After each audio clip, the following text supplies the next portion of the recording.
కరీంనగర్ వచ్చిన కేటీఆర్ గారు social media warriors మీటింగ్లో కాంగ్రెస్కు బీజేపీకి లోకాచార్య ఒప్పందం ఉన్నది అనడం చాలా సిగ్గుచేటు.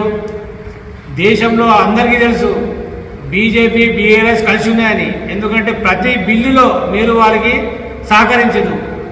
త్రిపుల్ తలాక్ కానీ జిఎస్టీ కానీ ప్రతి బిల్లులో సహకరించి రాష్ట్రపతి ఎన్నికలలో కూడా వారిగా దొంగసారి ఓటేసి విషయం అందరికీ తెలిసిందే.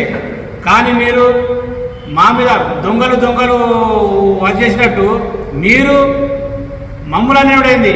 మీరు కలిసి ఉంటారని దేశం మొత్తం తెలుసు. అన్నింటిలో సహకరించుకున్నారు. ఢిల్లీ ఉప ముఖ్యమంత్రి గారు లిక్కర్ స్కామ్లో జైలు పోయారు. కవిత మీ చెల్లె ఎందుకు పోలేదు? సిబిఐ అడిగింది. మొత్తం మీకు తెలుసు. మీ అది ఒప్పందం ఉన్నదనే మీ చెల్లె కవిత గారు జైలుకు వెళ్ళలేదు.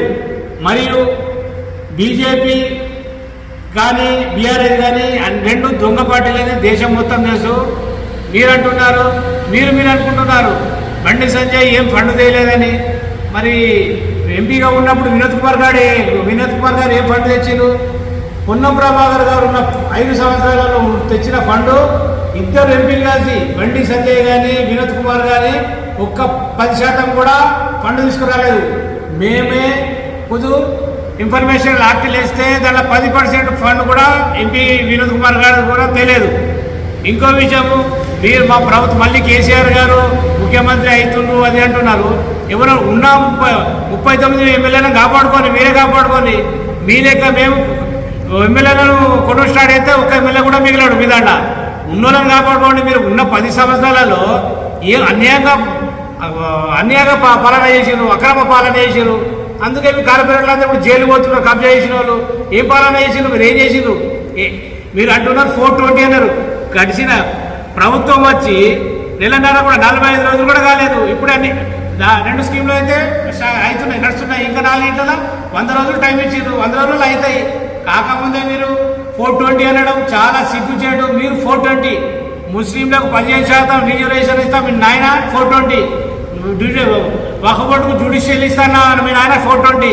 దళితులకు దళిత బంధు కానీ భూములు కానీ ప్రతి ఒక్కరికి మీరు 420 పాలన చేసిండు. మీరు చేసి మమ్మల్ని అనుకుంటే చాలా సిగ్గుచేటు. ఇలాంటి మాటలు మాట్లాడడం తప్పు. ఇలా మాట్లాడకండి. గడిచిన 10 సంవత్సరాలలో మీరు చేసిన అభివృద్ధి ఏం లేదు అందరూ తెలుసు.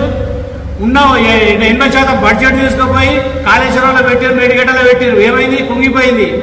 ఆ విషయంలో కూడా మీరు జైలుకి వచ్చే పరిస్థితి కూడా ఉంటుంది. కాబట్టి ఇంకోసారి ఇలా కాంగ్రెస్ వారిపై 40 రోజులు కూడా గడిచిన కాలేదు. ఇంకా స్కీమ్లు ఏమైనా 420 చాలా సిగ్గుపడు. మీరు బీజేపీ ఉన్నది లేనట్టు ఉన్నట్టు చేస్తూ ఎలా చేస్తున్నారో మీ బీఆర్ఎస్ వారు కూడా అలానే చేస్తూ ప్రజలను మభ్య పెడుతున్నారు. ఆ మభ్య పెట్టడం మానండి.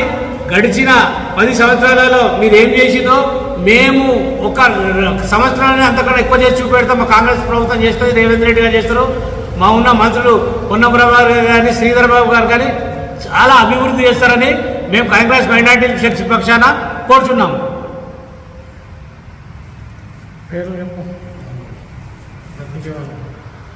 నాతోని city chairman Congress minority cell Syed Akhil గారు, డిస్టిక్ వైస్ ప్రెసిడెంట్ లై ఖాద్రి గారు, జనరల్ సెక్రటరీ నిహాల్ అహ్మద్ గారు, జనరల్ సెక్రటరీ మొహమ్మద్ కలీం గారు, ఫేరోజ్ గారు, తదితరులు మన నదీము మరియు అందరు నాతోని ప్రెస్ మీట్లో పాల్గొన్నారు.